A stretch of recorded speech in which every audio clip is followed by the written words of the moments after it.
नमस्कार दोस्तों, स्वागत है आपका ओला स्टडी विद डीके में।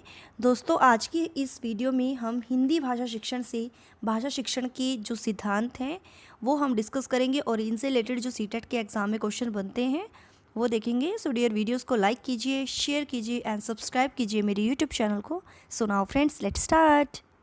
तो डियर, सभी को पता है कि भाषा शिक्षण के सिद्धांत कौन कौन से हैं।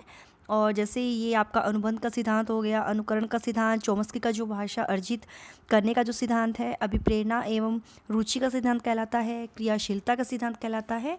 और ये जो सिद्धांत है लाइक जीवन समन्वय का सिद्धांत, अभ्यास का सिद्धांत, बोलचाल का सिद्धांत, चयन का सिद्धांत, ऐसे बहुत सारे सिद्धांत हैं जो भाषा शिक्षण के अंतर्गत आते हैं। और एक आता है इसमें परिपक्वता का सिद्धांत हो गया, शिक्षण सूत्रों का सिद्धांत हो गया, साहचर्य का सिद्धांत, आवृत्ति का सिद्धांत, है ना। तो ये जो डियर सिद्धांत है ये भाषा शिक्षण के सिद्धांत कहलाते हैं।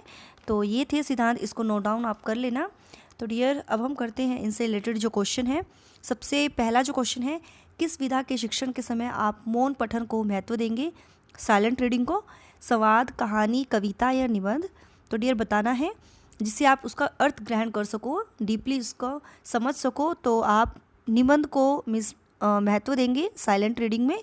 तो fourth option is right. Next है, भाषा शिक्षण की प्रक्रिया जो है अत्यंत जटिल प्रक्रिया है, भाषा की कक्षा में ही संभव है, घर में संभव नहीं है या विभिन्न विषयों की कक्षाओं में भी संभव है।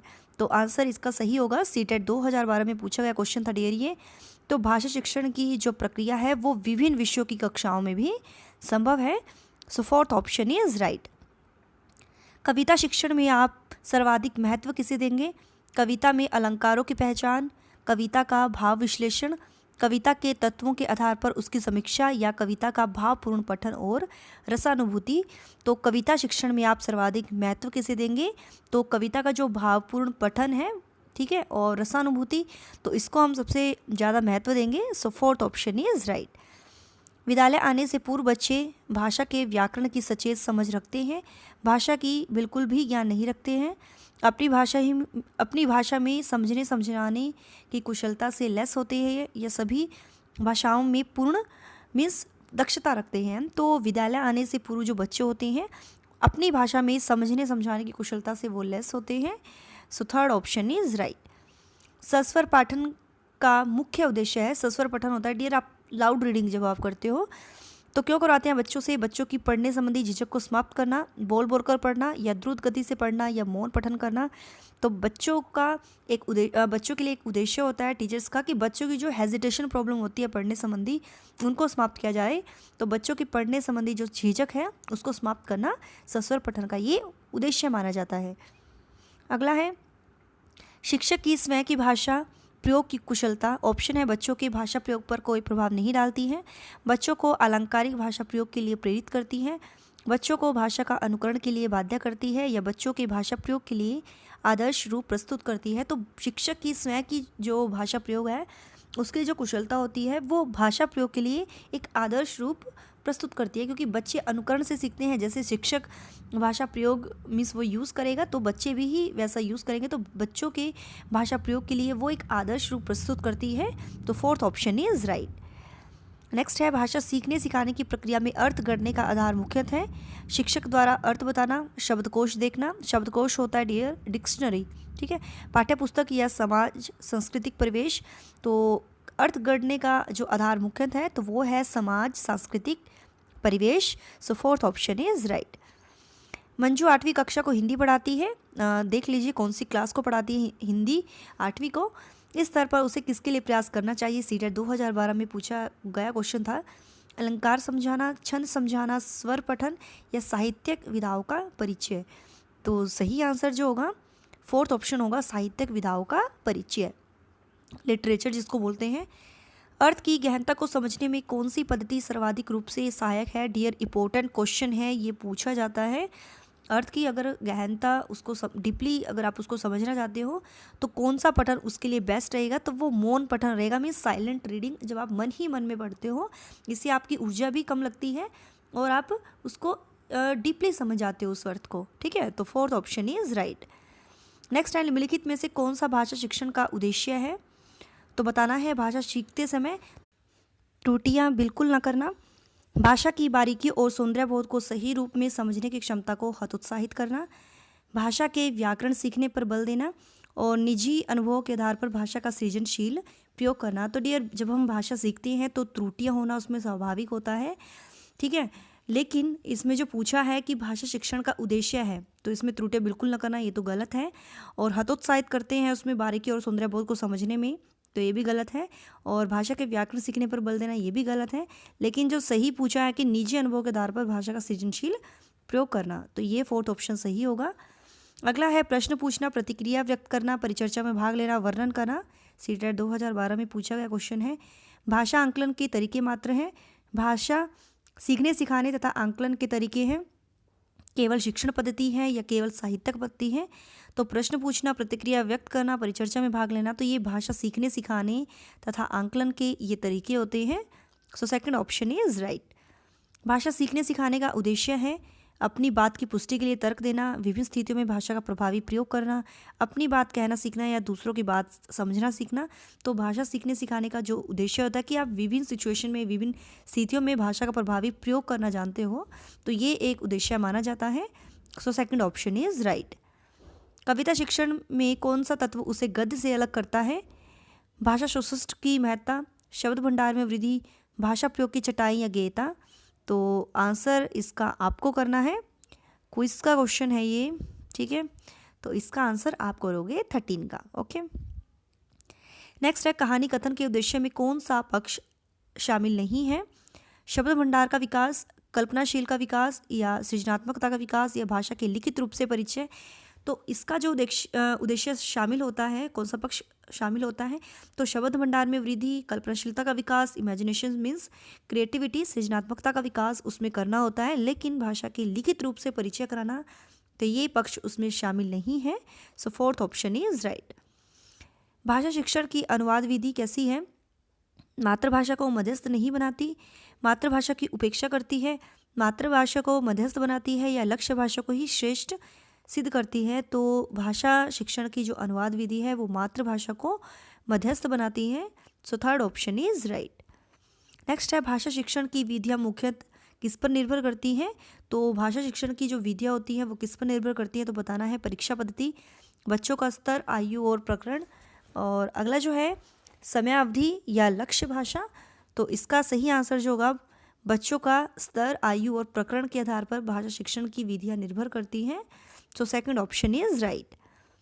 उच्च प्राथमिक स्तर पर कौन सा भाषा शिक्षण का उद्देश्य नहीं है? नहीं है पूछा है। निजी अनुभव के आधार पर भाषा का सृजनशील प्रयोग, ये तो सही है। भाषा की बारीकी और सौंदर्यबोध को समझने की क्षमता का विकास करना, ये भी सही है। विभिन्न साहित्य विधाओं का इनको परिचय देना, ये भी सही है। लेकिन मुहावरेदार भाषा का अनिवार्य प्रयोग करने पर बल देना, तो ये गलत है। So fourth option is right. Next question की ओर चलते हैं अब। तो ये है, भाषा शिक्षण का निर्माणकारी उपागम इस बात पर बल देता है। ऑप्शन है, बच्चों को भाषाई नियम कंठस्थ कराए जाएं, बच्चों की भाषागत शुद्धता पर विशेष बल देना चाहिए, व्याकरण के नियम जानना ही शुद्ध भाषा प्रयोग का एकमात्र आधार है, या समाज में व्यापक भाषाई व्यवहार का अवलोकन करते हुए बच्चे स्वयं ही नियम बना लेते हैं। तो भाषा शिक्षण का जो निर्माणकारी उपागम होता है वो बच्चों की जो भाषागत जो शुद्धता है उसको, उस पर ज़्यादा विशेष बल दिया जाता है। तो सेकंड ऑप्शन इज राइट। अगला है, भाषा शिक्षण के संदर्भ में कौन सा कथन सही नहीं है? इसका आंसर आपको करना है कमेंट्स में, ओके। ये क्विज का क्वेश्चन है, 2 क्वेश्चन आपके क्विज के हैं जिसका आंसर आपको देना है, ओके। अगला है, निम्नलिखित में से कौन सी विधा का अनिवार्य स्वर पठन किया जाना चाहिए? ऑप्शन है, जीवनी, आत्मकथा, निबंध या एकांकी। तो स्वर पठन किसका किया जाना चाहिए? वो है आत्मकथा, ठीक है। तो सही आंसर होगा सेकंड ऑप्शन। निम्नलिखित में से कौन सा उच्च प्राथमिक स्तर पर भाषा शिक्षण का उद्देश्य नहीं है?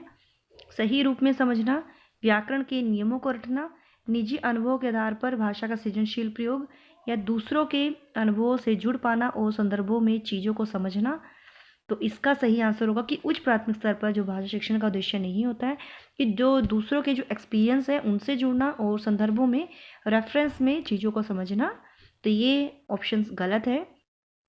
So fourth option is right. भाषा की कक्षा में कौन सी शिक्षण युक्ति सबसे कम प्रभावी है? सबसे कम पूछा है। उचित गति एवं प्रवाह के साथ पढ़ने पर बल देना, तो ये तो ज़रूरी है dear.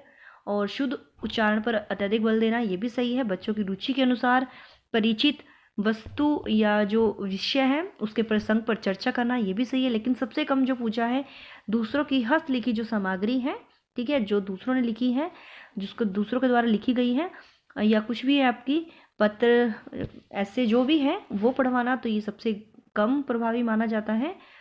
So fourth option is right. कहानियाँ बच्चों के भाषा विकास में किस प्रकार सहायक हैं? तो कहानियों से होता क्या है, बच्चों की जो कल्पना शक्ति है, सृजनात्मकता और जो चिंतन जो है उसको बढ़ावा मिलता है, ठीक है। जब कहानी उनको सुनाते हो तो वो सोचते हैं, इमेजिन करते हैं। तो सही आंसर जो होगा फोर्थ ऑप्शन, ये बच्चों की कल्पनाशीलता, सृजनात्मकता और चिंतन को बढ़ावा देती है। गणित, विज्ञान, सामाजिक विज्ञान की कक्षाएं एक तरह से भाषा की ही कक्षाएं हैं। इस कथन के समर्थन में कौन सा तर्क सबसे कमजोर है? तो बताना है, विभिन्न विषयों के शिक्षण में भाषा शिक्षण का एक मुख्य उद्देश्य होता है। विभिन्न विषयों की अवधारणात्मक समझ की अभिव्यक्ति भी भाषा विशेष में होती है। विभिन्न विषयों की अवधारणाएं किसी भाषा विशेष से बनती हैं या विभिन्न विषयों के अध्ययन अध्यापन में भाषा साधन का कार्य करती है। तो इसका सही आंसर जो होगा सबसे कमजोर है कि विभिन्न विषयों के अध्ययन अध्यापन में भाषा साधन का कार्य करती है, तो ये ऑप्शन गलत है। So fourth option is right. निम्नलिखित में से कौन सा द्वितीय भाषा शिक्षण का उद्देश्य नहीं है? सेकंड लैंग्वेज का बोलने की क्षमता के अनुरूप लिखने की क्षमता का विकास करना, विभिन्न क्षेत्र स्थितियों में हिंदी की विभिन्न प्रयुक्तियों को समझाने की योग्यता का विकास, हिंदी के व्याकरणिक नियमों को कंठस्थ करना, या दैनिक जीवन में हिंदी में समझने तथा बोलने की क्षमता का विकास करना। तो उद्देश्य जो नहीं है वो है हिंदी के व्याकरण नियमों को कंठस्थ करना। सो थर्ड ऑप्शन इज राइट। भाषा शिक्षण के संदर्भ में कौन सा कथन सही नहीं है? तो ऑप्शन देख लीजिए जो सही नहीं है भाषा शिक्षण के संदर्भ में। तो 26 का सही जो आंसर होगा, बच्चे द्वारा अपने बनाए गए भाषा नियम में विस्तार एवं परिवर्तन करते हैं, ये तो सही है। और समृद्ध भाषिक परिवेश में वो भाषा अर्जित करते हैं और जटिल संरचनाओं के साथ वो विद्यालय आते हैं, लेकिन मातृभाषा का कक्षा में प्रयोग नहीं होना चाहिए, ये कथन गलत है। सो third option is right. Question को ध्यान से पढ़िएगा। भाषा शिक्षण में सहायक है, तो भाषा शिक्षण में जो सहायक होता है निदानात्मक व उपचारात्मक, ये सही है। पहले उसका पता लगाना बच्चे की कठिनाई का, फिर उसको उपचार करना, तो ये सबसे सहायक है। So first option is right. भाषा शिक्षण का संप्रेषणात्मक उपागम जो है भाषिक संरचनाओं की जानकारी पर बल देता है, संदर्भ में भाषा प्रयोग की कुशलता पर बल देता है, मातृभाषा प्रयोग का निषेध करता है या बोलना कौशल पर बल देता है। तो डियर जो उनकी कम्युनिकेटिव जो अप्रोच होती है भाषा शिक्षण की, ठीक है, लैंग्वेज टीचिंग की, तो वो जो है ये बोलना कौशल पर बल देता है, क्योंकि इसमें हम कम्युनिकेट करते हैं, बातचीत करते हैं, तो ये बोलना कौशल पर बल देता है। भाषा शिक्षण की कौन सी विधि मातृभाषा को मध्यस्थ बनाए बिना दूसरी भाषा को सिखाने पर बल देती है? तो वो आपकी प्रत्यक्ष विधि होती है। So fourth option is right. भाषा शिक्षण के संदर्भ में कौन सा कथन सही नहीं है?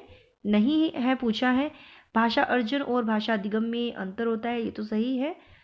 भाषा शिक्षण में केवल भाषी शुद्धता पर ही मीन्स अधिक बल रहता है, या भाषा सीखने में अन्य विषयों का अध्ययन अध्यापन सहायक होता है, या समृद्ध भाषिक प्रवेश भाषा अर्जित करने में सहायक होता है, ये भी सही है। लेकिन गलत पूछा है कि भाषा शिक्षण में केवल भाषाई शुद्धता पर ही बल मीन्स अधिक बल रहता है। So second option is right. इनमें से प्राथमिक स्तर पर भाषा शिक्षण का कौन सा उद्देश्य अनिवार्य नहीं है? नहीं है पूछे, नहीं वाले क्वेश्चन बहुत मोस्टली पूछे जाते हैं, कंफ्यूजिंग होते हैं। विभिन्न संदर्भों में प्रयुक्त शब्दों के सही अर्थ ग्रहण करना, ये तो सही है। विभिन्न संदर्भों में स्थितियों में अपनी बात व्यक्त करना और उसकी कुशलता का विकास करना, ये भी सही है। भाषा के अलंकारिक प्रयोग की क्षमता का विकास करना या मानवीय मूल्यों का विकास। तो प्राइमरी लेवल पर पूछा है डियर, क्लास को देखिए कौन सा स्तर पूछा है प्राइमरी स्तर पर। तो भाषा के जो अलंकारिक प्रयोग की क्षमता का विकास करना, तो ये भाषा शिक्षण का ये उद्देश्य अनिवार्य नहीं है। सो थर्ड ऑप्शन इज राइट। प्राथमिक स्तर पर कौन सा भाषा शिक्षण का उद्देश्य नहीं है? विभिन्न संदर्भों में भाषा का प्रयोग करना, तो ये तो सही है, ठीक है। नहीं है पूछा है, स्पष्टता तथा आत्मविश्वास के साथ अपनी बात कहना, वर्णमाला को क्रम से कंठस्थ करना या ध्वनि चिन्हों का संबंध बनाना, तो नहीं जो पूछा है वर्णमाला को क्रम से कंठस्थ करना। सो थर्ड ऑप्शन इज राइट। एक समावेशी कक्षा में जो इंक्लूसिव जो क्लास होती है उनमें से कौन सा कथन भाषा शिक्षण के सिद्धांतों के प्रतिकूल है, मीन्स ऑपोजिट है? तो व्याकरण के नियम सिखाने से बच्चों का भाषा विकास शीघ्रता से, तो बच्चे प्रवेश से प्राप्त भाषा को ग्रहण करते हुए भाषा प्रयोग के नियम बना सकते हैं, ये तो सही है। अनुकूल है, भाषा परिवेश में रहकर अर्जित की जाती है भाषा, ये भी सही है। और उनके लिए समृद्ध माहौल क्रिएट करना है तभी वो भाषा सीख सकते हैं, ठीक है। तो लेकिन नहीं है पूछा है, तो व्याकरण के नियम सिखाने से बच्चों का भाषा विकास शीघ्रता से होगा, doesn't matter. So first option सही होगा, प्रतिकूल है ये। नेक्स्ट है, प्राथमिक स्तर पर बच्चों की भाषा शिक्षा के संदर्भ में निम्नलिखित में से कौन सा कथन असत्य है? तो सुधार के नाम पर की जाने वाली टिप्पणियां व निरर्थक अभ्यास से बच्चों में अरुचि उत्पन्न हो जाती है, तो सही बात है ये तो। और बच्चे समृद्ध भाषा परिवेश में सहज और स्वत रूप से स्वयं ही वो भाषा को परिमार्जन कर लेते हैं, अर्जित कर लेते हैं, ये भी सही है। बच्चे भाषा की जटिल और समृद्ध संरचनाओं के साथ विद्यालय आते हैं, ये भी सही है। लेकिन असत्य पूछा है, बच्चों की भाषा संकल्पनाओं और विद्यालय में प्रचलित जो भाषा प्रवेश में उनमें विरोधाभासी भाषा सीखने में सहायक होता है, ये गलत है, विरोधाभासी आ गया तो वो बच्चे भाषा कैसे सीखेंगे? तो फोर्थ ऑप्शन इज राइट। पाठ्य पुस्तक की जो भाषा है टेक्स्ट बुक की कैसी होनी चाहिए? बच्चों के घर व समुदाय की भाषा से मिलती जुलती होनी चाहिए, यही क्वेश्चन सही है। सीटेट 2013 में पूछा गया था कि बच्चों का जो घर है और समुदाय की जो भाषा होती है उससे मिलती जुलती होनी चाहिए, रियलिटी से वो उसमें एग्जाम्पल उसमें होने चाहिए वास्तविक जानकारी से, ताकि वो अवगत हो सके। अगला है, प्राथमिक स्तर पर हिंदी भाषा शिक्षण के लिए सबसे अधिक जो महत्वपूर्ण है भाषा प्रयोग के अवसर, पाठ्यपुस्तक, उच्च स्तरीय तकनीकी यंत्र या व्याकरणिक नियमों का स्मरण। तो जहाँ भी भाषा प्रयोग के अवसर आए तो वो पॉजिटिव माना जाता है डियर, तो फर्स्ट ऑप्शन सही होगा ताकि उनको भाषा प्रयोग के अवसर उनको मिल सके। So first option is right. भाषा के बारे में कौन सा कथन उचित है? तो भाषा अनिवार्यत लिखित होती है, नहीं, भाषा मौखिक भी होती है। भाषा की नियमबद्ध व्यवस्था है, भाषा व्याकरण का अनुसरण करती है, या भाषा और बोली में कभी भी कोई भी संबंध नहीं होता है। लेकिन उचित पूछा है तो भाषा एक नियमबद्ध व्यवस्था होती है सीक्वेंस वाइज, तो सेकंड ऑप्शन इज राइट। तो डियर यही थे हमारे भाषा शिक्षण के जो सिद्धांत है उनसे रिलेटेड जो क्वेश्चन बनते हैं सीटेट के एग्जाम में। I hope you like this video. If you like this video, so please do like, share and subscribe my YouTube channel. Till then, bye bye, Rab Rakha, Jai Bholenath.